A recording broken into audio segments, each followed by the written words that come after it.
So Bhagavan Maharishi further says on the Surya, on the sun, where we last time said about the accumulation of the Rohitam Rupam at the middle of the sun is because of the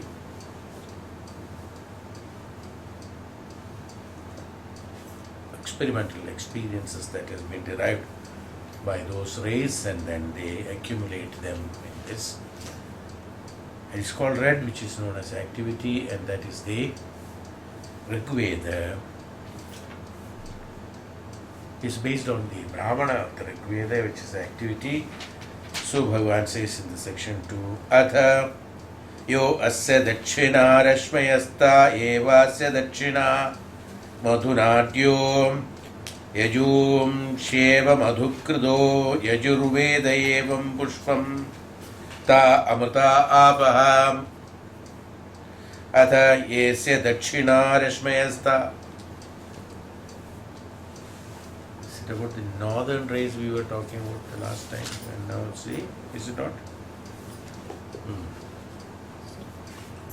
East. Eastern rays we said. That was the Rigveda we said. Atha yesya dakshina rashmayasta. Now it is southern rays. The southern rays, again the same explanation as we told in the eastern rays. Why we have divided into four Vedas, for Jnanam. Different methods of approach towards the Jnanam. So the first was Rigveda, we said Eastern Rashmi, Purva Rashmi. Now we said about the Dakshina Rashmayasta eva se Dakshina Madhunadyo. Dakshina Madhunadyo is like exactly same as we have explained about the eastern rays, it is the southern rays, that's all. Here what happens, the Pushpam, there what we have mentioned about the Yajurvedam, and the Yajur mantras are the bees. Yajurvedam is the Pushpam, and then that what we have derived out of it is accumulated as the Rohitam activity, from where the knowledge of the Jnanam of the karma, execution of karmas is provided, is the red we said. Let's see classification here. Dakshina Jnanam, here what happens, he said, Madhukuto Yajurveda evam pushpamta amrta abaha. Yajurvedam is the pushpam here, as considered as the pushpam here, as we told about the classifications of these things in the last class, so I don't repeat it, because what is Pushpam, what is Yajurveda, Pushpam, Yajurveda, everything has been. So same thing has to be applied here, only thing, the names are different, that's all. So Yajurveda as Pushpa, the southern honey cells, the Yajur mantras are indeed the bees, Yajurveda is indeed the flower, those waters are the nectars. So Dakshina Rashmayasya, from the southern side of the Rashmi, that means another side of that. One is eastern side, another is southern side. The other southern side of it, southern side is always on the right side of the east. When you face the east, it is always on the right. Same way, when we face the Rigveda, Karma Yoga, when the activity is done, the left brain, which is connected to us, will connect it to the right side of the Sharira for the purpose of the activity. Is called one portion, which is known as the activity. The right side of that activity, and it is divided into four. Here we are only dividing it into two, whereas there we are dividing it into four because of the Jnanam. here in this case what happens in the human mind and body, we are dividing it only two, as one is known as the activity, another is known as the jnanam. One is the initiative part of it and one is the working part of it. Now this is further divided into two. It's called the four. Four are the Vedas, four are the with, four are the jnanam. Jnanam is only one. But four are the Vedas, five are the Vedas again. Krishna Yajurveda, when you calculate Krishna Yajurveda and Shukla Yajurveda, it becomes five. So five are the divisions of the Vedas that has been divided, but for all the calculation purpose, they said it is four divided into four. Krishna and Shukla Yajurveda, even though there is a bifurcation, has been considered as one Veda. So Dakshina Bhagam, Dakshina Purvam. Dakshina Rashmam is again the southern side of it is always for the Atma, for the Mana, for the Atma, those which are invisible. See. Whereas in the eastern side of the race, which is providing the jnanam, is for the purpose of the activity. And activity is always connected with the Bhumi, Bhutalam, because on which only the karmas can be executed. So when the karmas have to be executed, it has to be through the eastern race. So initially, not only that, we also told that the Ashtavasus are the Devatas in the morning. Ashtavasus being the Devatas of the morning, when we activate the eastern race and the jnanam accumulated and enjoyed by the Ashtavasus are the ones which are provided to the Balya Sthiti or the initial status of the Jaivatma for the purpose of execution, experimental experience of the karmas. So thereby deriving the results out of the eastern race, deriving the results of those eastern rays which has accumulated in the sun, which is a total knowledge or which is a total jnanam from where it is being projected. So the eastern side is that one part of it where the Ashtavasus are ruling. They give the jnanam towards the Balyavastha or the Jivatma in the initial status, that how execution of karmas and what is the discipline of execution of experimental experience has to be derived from the eastern race, whereas in the southern race it is the Yajurveda as the Pushpam. Yajurveda is the Pushpam. Pushpam is that which contains everything, the total jnana, where the petals are there. Yes, that means the divisions have been made in the petals. Mean number of petals in the Pushpam is that the Pushpam is divided into number of petals, and the petals put together is the Pushpam. Otherwise we cannot call it as a Pushpam. So the number of Yajur mantras put together is the Pushpam of Yajurveda. The number of jnanams put there, number of mantras put together, that is the number of petals put together is the Pushpam, is the Yajurveda. And in that Yajurveda, not only the petals have got color, the flower has got color, the flower has got fragrance, the flower has got all the Panchabhutas there in that. Everything is there, Apa is there, Agni is there, everything is there. So all the Panchabhutas are there. They are existing they are not in the Balyavastha. In the Balyavastha where the Ashtavasus are ruling, there it is only the seed or the bud, small buds can be calculated or can be ascertained as in the control of the Ashtavasus where the eastern rays are there, whereas the moment it blooms, it has got the fragrance, it has got the color, it has got a shape, it has got number of divisions, and the divisions are very, very easily visible, can be understood, can be identified. Also it has got the middle part of it where the absolute jnanam, which is the gist of it, the rasa of the Pushpam is accumulated, which is known as the honey. And the Pushpam itself is not in the morning avastha of the Balyavastha, but is in the avastha of the Rudras, which is in the sky. All the flowers are in the sky only. It is in the space, not on the ground. It is in the space. So being in the space, it is under the process of the Rudras, and being in the Rudras having known how to execute a karma. What is Rudra again? We have explained about the Rudras in the middle state, midway, mid state, and mid Akasha, space, everything we have explained. So when it is being there, what happens? This has already derived the experimental experience.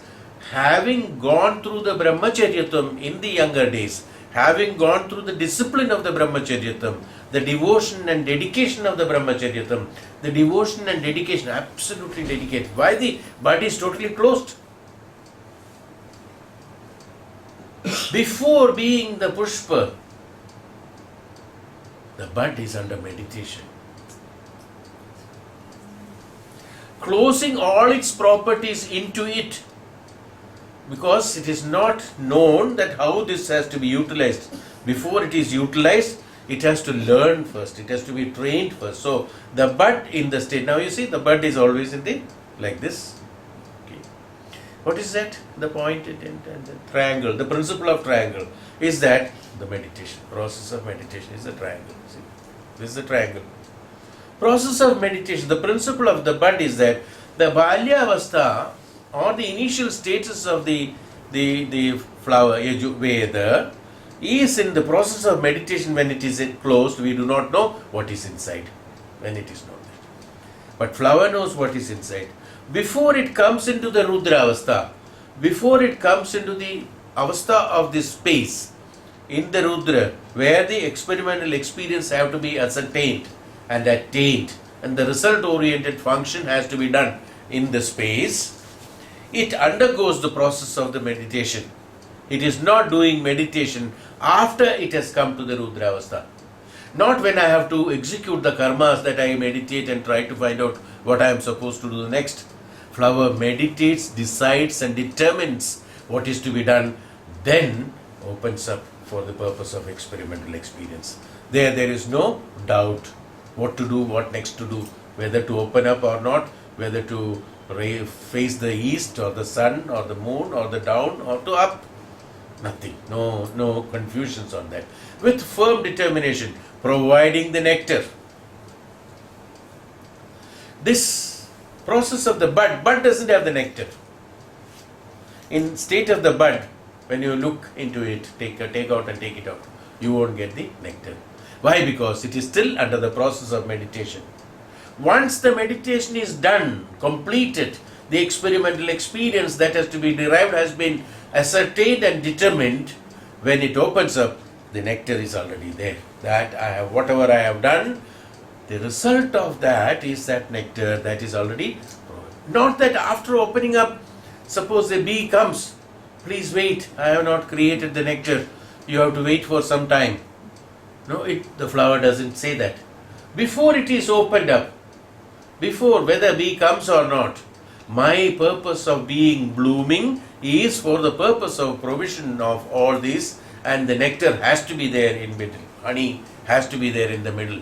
I, being the Jiva Atma, having born in the Ashtavasus, having meditated and accumulated, ascertained and undergone the process of the acquiring the jnanam through brahmacharya nishta, and having gone through the upasana and upasaka, as an upasaka, having undergone the upasana through without enjoying the external world at that point of time during the bud, it doesn't enjoy any of the external worldly experience.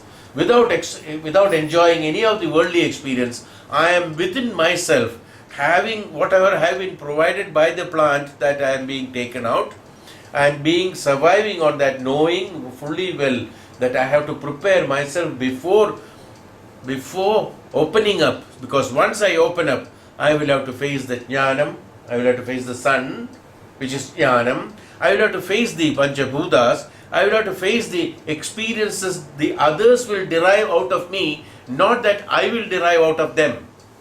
The flower doesn't derive any benefit from others. Everybody derives the benefit of the flower. Yes, you should remember that. People who are seeing it, or the insects who are seeing it, and the bees who are going there, everything. So, in order to prepare itself to be contributing itself the jnanam to the others, he has to prepare himself in the Purva Avastha. in that Purva Avastha, he has to prepare himself as a brahmachari. Yajnavalkya as well as the Vaishambhayana has trained the brahmacharis for the purpose of living in the Mayaik world. Exactly the same principle. The Yajurveda with the mantras, when it is closed as the pushpam, as a bud, it is meditating and assimilating the absolute jnanam, which is known as the nectar. The absolute jnanam is derived, created, ready. Only after being ready, it is opened up for the experimental experience of the world, where it faces the jnanam without any shy, without any doubt, without any fear. What is the jnanam? What is the sunlight? That absolute jnanam. It can face the absolute jnanam without any doubt, without any shy, without any reluctance, without any destructions of the self. Otherwise, what happens? The one which is not ready in the sunlight, it has to burn off. Whereas in this case, what happens? It enjoys the sunlight. It enjoys the jnanam that is projected from the sun. That's all.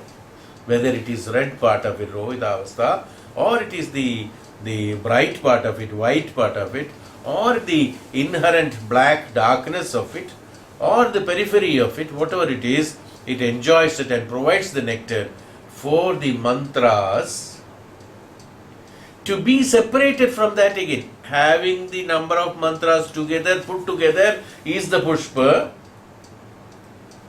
Having assimilated it, has divided them himself into number of mantras again.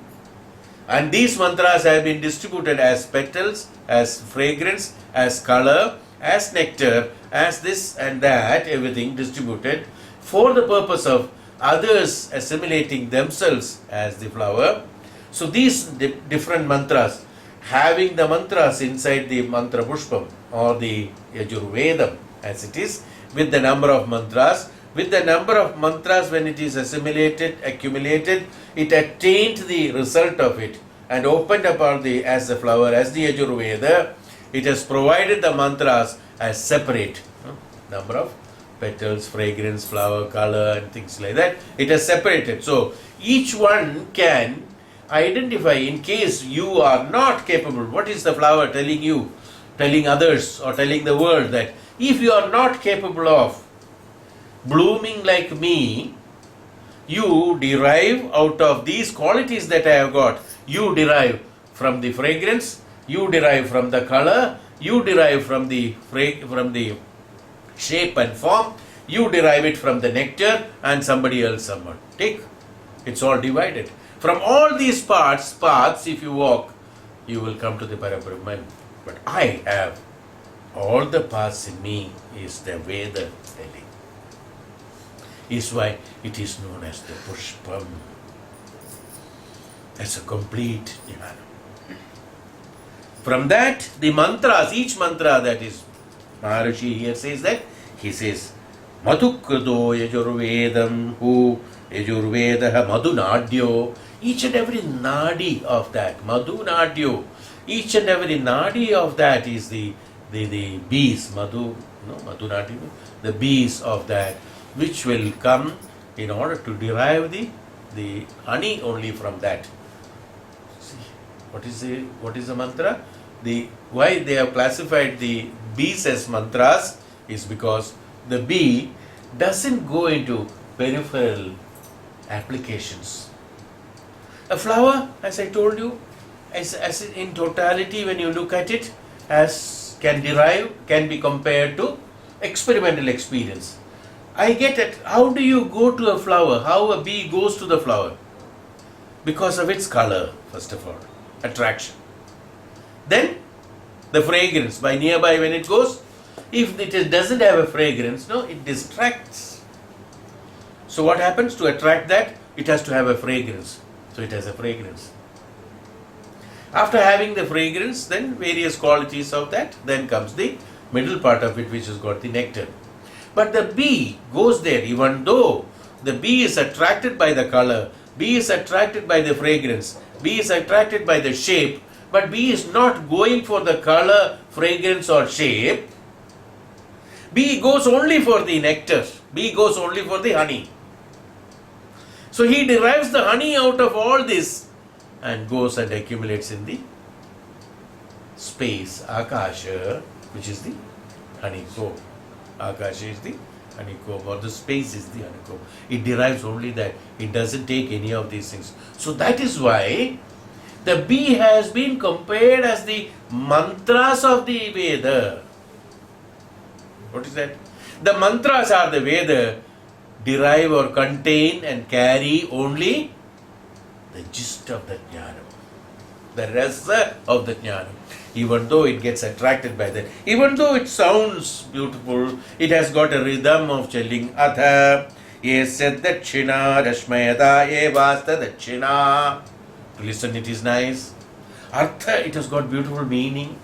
Akshara is there, meaning is there, color is there, form is there, sound is there, listening is nice, everything is nice. But what is the ultimate? The mantra, the ultimate of that is the rasa of that.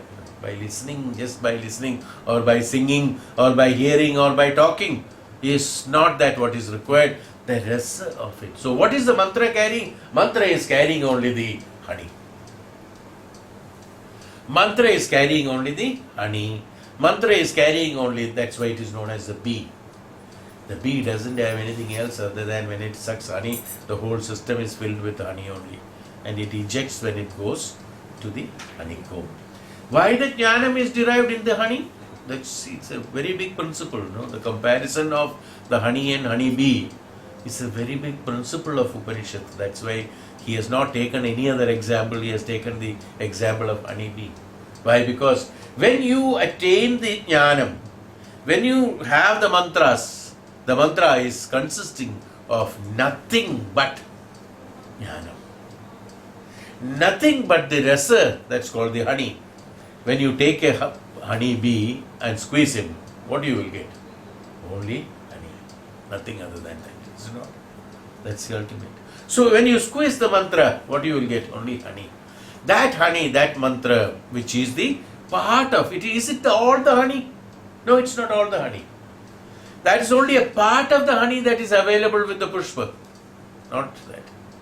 It's only the part of honey that is available with the pushpa. So each mantra has got the honey, but it's not complete. So don't get stuck only by one mantra, one status, one position and things like that. So when you put number of mantras put together, number of bees put together, only carries so much of honey and the honey comb is full. Otherwise till then it is not full. All this, that is why he has translated, transcribed or translated the gist of mantra as the honey bee, who is a carrier of the honey. So the mantra is the carrier of the honey, carrier of the gist of the with Vedam, Jnanam. So that Jnanam is being carried is the meaning of it. So he says, Madhu, Nadhyo, Yajurvedam, Madhu Kudu, Yajurvedaha, Eva Pushpam, Sa, Amata, Apaha. So the Apaha, that evaporation, as we said about the last time also, we explained about it. When the rays are passing through that, when the rays are passed, Dakshina Rashmi, when they from the southern part of it, which is the southern part of it? The southern part of it is signified as those, the southern part is that which is the abode of the invisible. Atma, prana, when one dies, is supposed to be traveling towards the south. Southern part of it is why when somebody is dead, the head is supposed to be kept facing the south, presuming that the prana goes from the Sahasra Chakra. Many of the jnanis, many of the punyatmas, many of the sato gunis, many of the people who have did the karma in the sato guna, their prana will go through the Sahasra. People who are rajogunis, their prana will go through the mouth. With the rajoguna, throat and the mouth. You will find their mouth is open. And vomiting or things like that, or noise of the breath and things like that will be there. They are all the rajogunis. The tamogunis, who has all the gunas are required. Tamoguna should not be considered as inferior. Please. I too had a wrong impression when I did not know about it. When the classification of gunas told me. It is not classifying the bad or good. It is only dividing the gunas into three, that's all. So tamoguna is not like that. So tamogunis who could not progress, they are stuck in the basic nature, that's all. They are stuck in that basic nature. The people who could not grow to Rajoguna or to Satoguna, practicing them, what they do, their prana goes through the upper, below. That's how the prana goes. But people, generally we put the dead body, the people who are dying, should be kept, the head should be kept towards the south, so that the principle behind is that nothing, there's no significance, even if you keep it towards the east, what will happen? Nothing happens. If you keep his head towards the north, what happens? Nothing. He will die, still he will die. Even if you keep towards the south also, he will die. The principle being, it's an Upanishadic principle. Jivatma has to pass through as a Satoguni. Because why? Because it's a detail, it's a rule, What's the rule? The Jivatma is born in the world only to do the Trigunas, balancing the Trigunas, ultimately reaching the Satoguna by the deriving of the Tamo, Rajo and all that. Ultimately, he has to become a Satoguni and he has to be doing sannyasa and the upasana at the later part of his life in the Vanaprastha state of it, in a Jivatma, having experimented experience from the Malya, Kaumara, Yavana and the Vardhakya, and after the Vardhakya or during the Vardhakya, he has to do the Vanaprastha, and after the Vanaprastha he has to have the sannyasa and he has to attain the path of the sannyasam for the Parabrahma Sakshatkaram. Is why that it is presumed that he has completed, that it's a rule that this has to be done. Having done the rules firm, with a firm conviction that this has to be done, so it has been prescribed that the person should be kept towards the south, so that the indication is that the Atma has to be traveling, the prana has to travel through the Sahasra and goes to the southern rays and mix with the southern rays and go there, is the meaning of it. Is the Ajnata Vasa, it is the Ajnatam, that is where the Jnatam is not there. There is no Sharira, Mana and things like that, where there are only Ajnata, where there is no presence of the Akara and Vikara is not there. Those which are the souls, which are the Atmas, they only travel towards the southern portion of the sun, they said, Surya. Now there are again, I have explained in one of the Upanishads earlier, I think, I don't know which one or where it is, that one is Surya Pata, one chooses that for after the death, that who has done the good karmas in life, or the karma bhalas are no more there, they go to the Brahmaloka. Brahmaloka is that to the Surya and the Prajapati,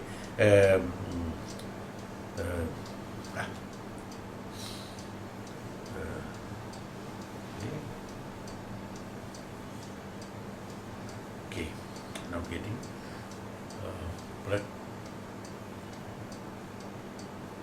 goes to the Suryapata. Through the Suryapata it goes to the Brahmaloka, and then the next one is that going to the path of the moon, which is known as the Sorga. Now that goes and again taken a rebirth for experimental experience again. It's a cycle of it. It's called the next part of. So one is the path towards the moon, another path is towards the sun.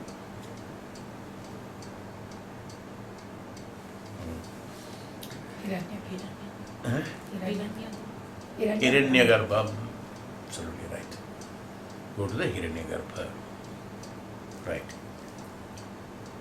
So this is why it is a southern race, we call it. So from the Yajurveda being the Pushpam, the knowledge derived out of it is meant for the Brahma Sakshatkaram, or deriving the Sannyasa Yogam. Is that what it means? In the early morning, the Ashtavasus are ruling, where the Rigveda is there. These are meant for execution part of it, execution of the karmas. That is why the 4 Vedas have been divided by the the Maharshi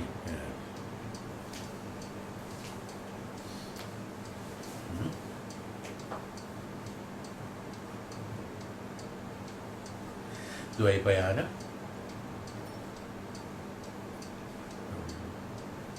Who is Dvaipayana Krishna? Yes. Vedavyasa. Dvaipayana Krishna Vedavyasa. Vedavyasa has divided it depending upon the identification of the Vedas. These have to be basic things one has to understand. Anyway. So those which are on the southern race, that has to be accumulated on the southern race, are those from the Yajurveda. That Amritam Apaha, that Jalam that is there, the content of the water that is there, that has been absorbed by the southern race. The Jnanam from that Pushpam of the Yajurveda has been absorbed by them, by the southern race, and accumulated on the southern part of the sun. Southern side of the sun is that the Jnanam from this has been taken out and derived out of there. So the ones who are on the southern part of it, they will enjoy the rays coming from the southern part of the sun will be based on the Jnanam, based on those Ajnata in the, or for the purpose of the Sannyasa or the Jnanam, depending on that. Is that what it explains? The rights enjoyed by the Yajurveda is the Pushpam, the comparable to the flower. The nectar, the Soma, verily are the waters. What are the nectars? The Apaha. What are the Apaha? Here, that what we pour out is an oblation to in the Yajna Kunda. That's the Apa, which ultimately burns into ashes, and that is the Prasadam. That ashes. So again, same thing, that which is provided in the Yajna Kunda. What is the Yajna Kunda? The meaning of the Yajna Kunda, the name itself is Yajna Kunda. And the Yajna Kunda is meant for oblation. And the oblation is done to the Agni. Now the Yajna Kunda means what? The place, the area, the place, the location, the status or the prithvi or the place for executing the karma and exhausting them. That is a place for the purpose of the renunciation. That is a place for renunciation. What is karma? This is what is showing. That it has to be executed and exhausted. Yajna Kundam. Yajna means karma. Yajna means executing something. Executing a karma. Yajna Kunda. In order to the Yajna means yoga. Yoga means merging with something. In order to merge with the Parabrahman, a karma that is executed should be in the Yajna Kunda where there is Agni, in which Agni means here the Agni is different, there the Agni is different. Agni is that there it is the Agni Tattvam, here it is the Agni which is a fire which can burn. So burning, in the sense, burning means that is an activity, and an activity takes place only in the Karma Kanda, Karma Yoga. Okay? So while executing a Karma Yoga, what is the Karma Yoga meant for? For burning. Burning what? That which is there accumulated by you. What is that? Karma, karma balas. What is that? Milk, ghee and things like honey, things like that. What is that? Dravyas, pancha dravyas. Pancha dravyas are those which are derived by you out of pancha bhutas. By having pancha bhutas in you, you derived certain results out of activating the pancha bhutas. So those results that are there, which are the experiences of the experiments that you have executed in order to have the nectar, the honey or the result out of it, has to be oblated in the fire, has to be oblated in the Yajna Kunda, in the karma, field of karma, and burn. Everything becomes same, whether it is derived from the earth or from the air, from the Agni, from the Apa or from the Akasha. Whatever your Panchabhutas have experienced and executed and experienced, whether it is a pleasure, whether it is a dukkha, whether it is wealth, whether it is position, whether it is that Sharira, whether that this or no children or whatever it is. These are the results of the Panchabhutas. All the results that are there have to be executed as executed karmas in the karma yoga, in the Yajna Kunda, that oblated in the Yajna Kunda, in the sense not putting things there. Representing these Panchadravyas are those that the pleasure that I have derived out of it, or the experience that I have derived out of it, that the knowledge that I have derived out of it, yes, all those is being oblated here. Is that representation of the Panchadravyas representing the Panchabhutas being oblated there. All the experimental experience have been derived at. That, that is why olden days or in the Vedic period, you will find people go into Vanaprastha, leaving everything. They do a yajna and they go for the Vanaprastha. During the yajna is that everything is detached from him.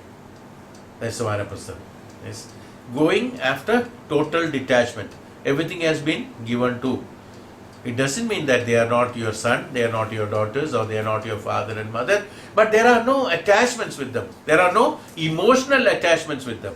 With the Sharira, for the purpose of the life, there is a necessity of the Sharira, there is necessity of certain functions of the Sharira. As Yajnavalkya has told, or the Uddalaka has told, or Uddalaka's son, the Shvetaketu has explained, or many other rishis have executed and explained, exploited the function of the Sharira and Mana for the purpose of execution of karmas have been detailed in many of these kritis, is meant only for making you understand that what you are supposed to do with this Sharira and how it has to be diligently and religiously to be done. Sharira is there, it is meant for certain things, yes, you have to do it. But do it in the right process. There has to be no excesses there, no minuses there, no less, not more. There should be no excess. So, whether it is minus or plus, as far as the Upanishadic language is concerned, it is known as excesses. Not doing is also an excess. Not doing is an excess. Why? Because of that not doing that quality or that energy or that quality has to be utilized somewhere else, that becomes excess. Is it not? You are adding to that. Everywhere it has to be 5. Suppose you don't use 1 5, somewhere it has to be 10. Or 3 places it has to be 7 or 6. So, excesses. So, according to the principle of the Upanishadic concern, excesses means that. That's why they are also telling that enjoyment. There is no kashta, dukkha meant there. Everything is an enjoyment. Enjoyment means experiencing. Dukkha, for some people, dukkha, as I told you in the, I don't know when did I say, during the Navami talk, I told you that. Dukkha is an enjoyment for somebody, even though it appears to be dukkha for others, crying and being dukkha. One would like to be in dukkha for 12 hours, 13 hours. Next day, they are very happy. Why? Because I was enjoying the dukkha. Agony. Because if they don't have dukkha, they will create dukkha. Why my small finger is small than the others? I cannot. There is something wrong somewhere. I must check up, take X-ray, take this, take that, take that. Small finger is small only after all this. So 12 hours after doing that, one gets satisfied, small finger is only small. But how? Still I don't get an answer. Must go to a Swamiji and ask him, Swami, why my small finger is small? Swami very pleasantly says, because the other fingers are longer. Swami said, because the other fingers are small, this appears to be small. Oh, I think now I am happy. Okay. Happiness is that. Another is deriving. So, dukkha is a choice of enjoyment of the mana. The mind entertains the dukkha. So, it's an enjoyment. There has to be enjoyment. There has to be confusion. Oh, I enjoy it.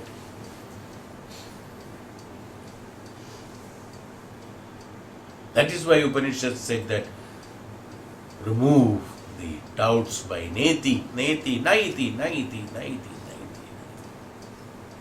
Neti, neti, that we have learned in one of the Upanishads, that we have already learned it.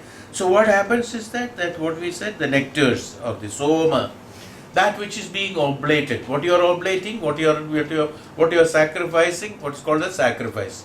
Oblation is sacrifice. We are sacrificing. Why it is called as sacrifice? That kshiram samarpayami, dugdham samarpayami, madhum samarpayami, or annam samarpayami, dhanam samarpayami. Yes.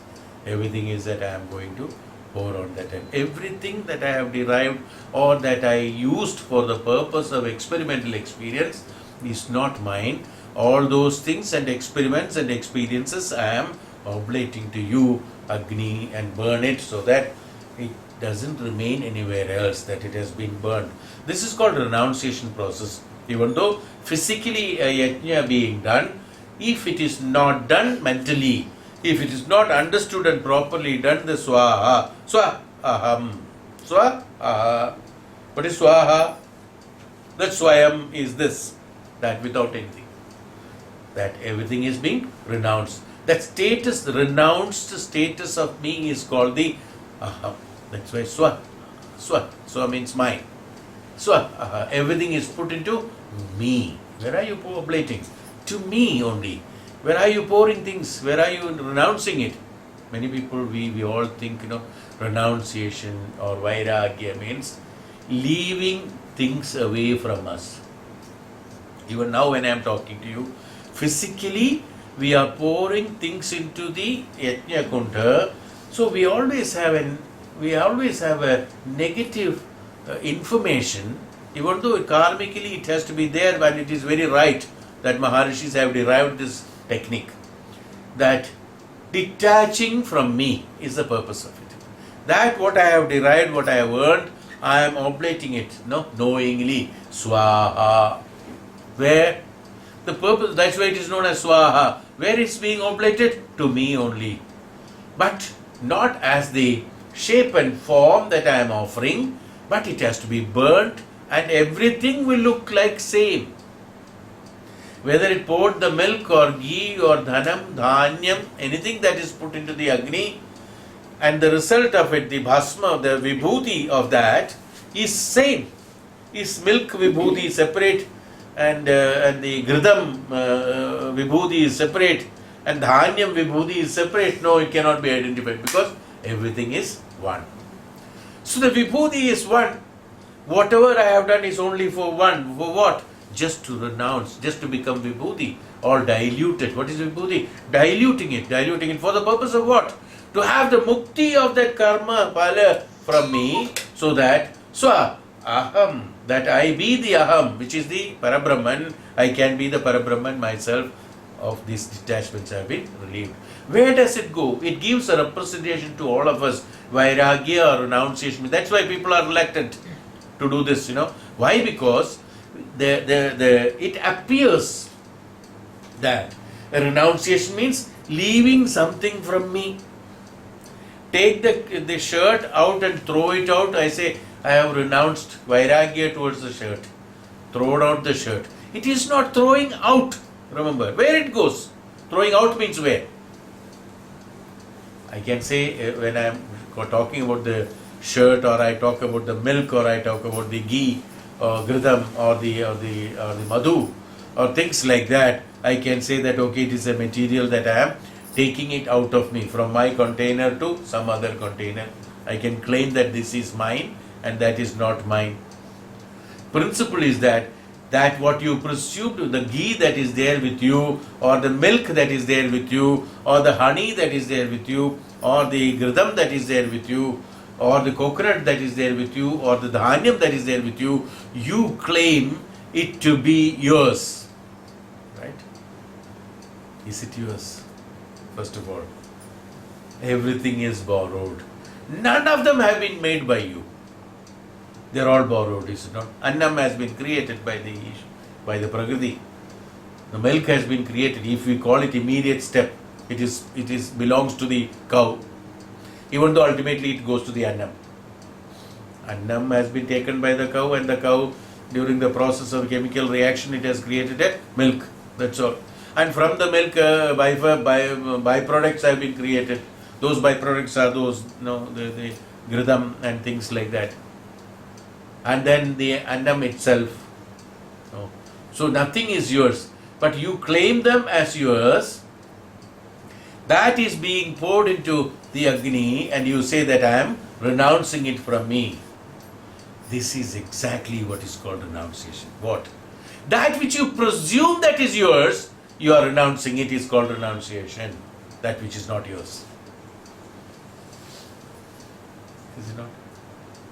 Is why the Maharishi has created that, physically, that the matter has to be poured into that. That's only a representation. Actually, there is nothing happens when I pour. That's why it is not affecting us. Any amount of yajnas one is doing, I have done, that yajna with how many pandits? Instead of 7 pandits, I told, let 16 pandits come, because I directly travel to the near Mahavishnu. Vaikuntham. I don't want to stop in between. There are, Duranto Express is there. That which doesn't stop anywhere. So for that purpose, so let me do with 16 pandits.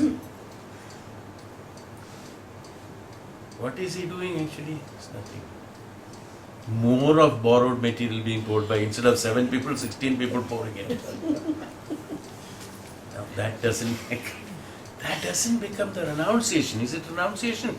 Representation of renunciation is that which is not yours, that which you claimed it to be yours, is being renounced in the Agni and burning it. Is externally that is being appeared to, but whereas the true yajna has to be done within you only. Which is the yajna taking place? Hundreds of yajna. That's why there is no result. That's how I started. There are no results coming out of hundreds of yajna being done. Many people have done, every day some people are doing yajna in the house. There is a ready-made yajna kunda is there. And ready-made things are there. Every morning they light it up and they sit in front of that. Om Bhur Bhuva Swaha. Swaha is not there. Swaha is swallowed. Everything else is oblated on that. So every day that yajna kunda, the yajna is being done. And after doing every day also, this fellow doesn't have any benefit out of it. Why? Because he is not really renouncing it. We are only executing this, thinking that, I am oblating this and this, I am deriving a benefit out of it, that's all. Having borrowed this, when you oblate that, the deriving of the result also goes to that only, not to me. You are only doing an action. So what actually has to be done? The yajna representing this. First of all, this is representing that. A Upanishadic way of thinking is that which is borrowed by me for the purpose of execution of karmas in my life, that having experimented and executed, this which is excess in me, that which is not it is not necessary for me, that necessary means that has not been consumed by me, that will not be consumed by me, that has not been consumed by me for the purpose of experience, is being oblated to you, renouncing it. I do not have any stock with me. The stock which is there, that is being oblated, is the meaning of it. That means no excesses that I have kept inside me. That whatever you had given me as annam, as this, as that, I have consumed it for the purpose of experimental experience. Fine. Nothing wrong. These are excesses, that is no. The excesses that is there, that I am oblating it, is that physically it is being done, is one part of renunciation. But the true renunciation for the purpose of identification of the Parabrahma Sakshatkaram and Parabrahman is that what is inside you. This has to be oblated to the Agni Tattva inside you. That is why tapasya is necessary.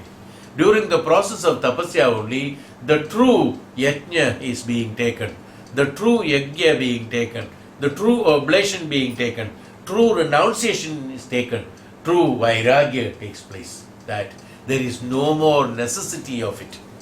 Here I am only giving excesses, but I am not renouncing my desires. I still require milk. I still require ghritam for doing yajna again, maybe. But whereas during the process of tapasya, what happens? That gunas that he has attained through the experimental experience, through bhakti, through jnanam, through teaching, through experiencing, through having children, through looking after them, through earning money for them, through earning this one for them, all these gunas and the virtues that I have derived, that I am burning, oblating all those experiences, all those experimental experiences into the Agni Tattva in me. You understand? It is not that I am throwing it out. I am not detaching something from me. Please remember that. Why we are reluctant, why people are reluctant today to have Vairagya, why people are reluctant to have sannyasa. Status of sannyasa is, again, as I told you always, it's a status of mind. It is not an external appearance or your house. It is the house that inside the mind, that status of mind should be a sannyasi.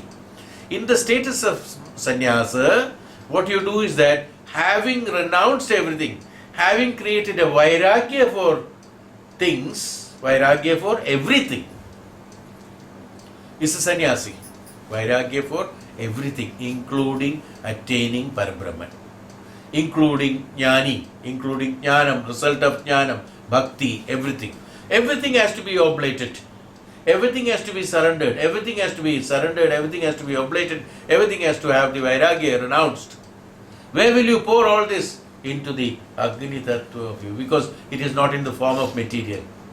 It's in the form of thought. It's in the form of the feeling. It's in the form of the ego. It's in the form of, jnanam, understanding. It's in the form of, in all these various forms. They cannot be oblated into physical fire. So this has to be submitted and surrendered to the Agni Tattva inside me, Vaishwanara. That's why Vaishwanara. It has to be oblated to the Vaishwanara. So what happens? When it is oblated to Vaishwanara, the Agni Tattva in me increases. The Agni Tattva in me increases. Tapa increases.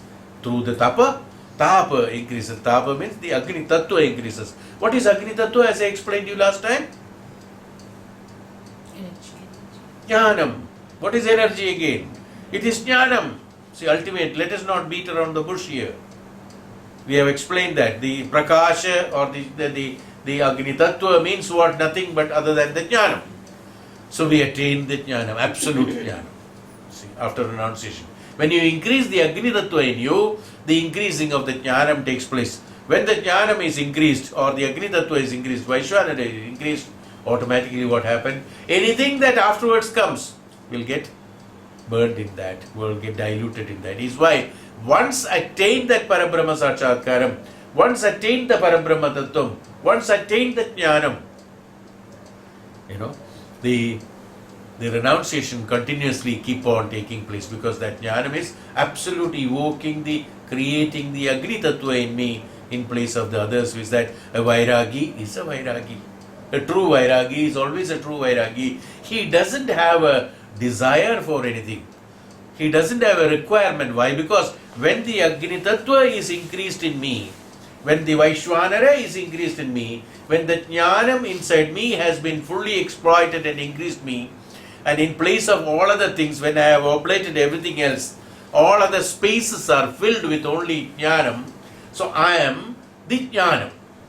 I am nothing other than the Jnanam. When I am the Jnanam, when I constantly being in the Jnanam, I purify that Jnanam, becomes the Parabrahman. So I become Parabrahman. Aham Brahmasmi is how you derive it. So when that Aham Brahmasmi takes place, only he oblate everything there. He may appear to be smiling to you. He doesn't take the smile inside him. The smile is only for external. His looking is only for external, for others to get satisfied with that. But for him, as far as he is concerned, he has already closed those desires. That I would like to be seen, I would like to be talked about, I would like to be praised, I would like to be discussed, or I would like to be given, or I would like to give. None of these things are there in him. Why? Because neither he has to give nor he has to take. Why? Because you know why? Right? Because that whatever he has got, he always projects it. The one who is projecting it constantly, how can he receive it? From a pipeline, water is falling down. How can you pour water into it? Can you? It only gives. So when the Vaishwanaram has been increased, when the Jnanam has been increased, when Parabrahma Tattva, Parabrahma Jnana has been increased in him, when he has oblated everything, renunciation has already been taken place. When the renunciation has already been taken place, he doesn't have a desire to have it. Why we should have it? To have the Jnanam. Taking from small a pin to crores of rupees of money, or to the health, or to the wealth, or to the sannyasa, or to the to go to the Swarga. Everything is meant for the Jnanam. That's all. Once he has got the Jnanam, neither he wants to go to Swarga, nor he wants to have the Parabrahman, nor he wants to have anything else. Why? Because he himself is a Parabrahman. Once the Jnanam comes, his desire of wanting the Parabrahman may be there before the Tapa is there. Once a Tapasvi, he has become a Tapasvi. Once he has attained the Jnanam, when he has become the Parabrahman, the Aham or the ego that is in me who is wanting the Parabrahman has been diluted into Parabrahman. So the wanter, the one who is asking for it, has been diluted, so he is no more there. The one who is asking for it is no more there.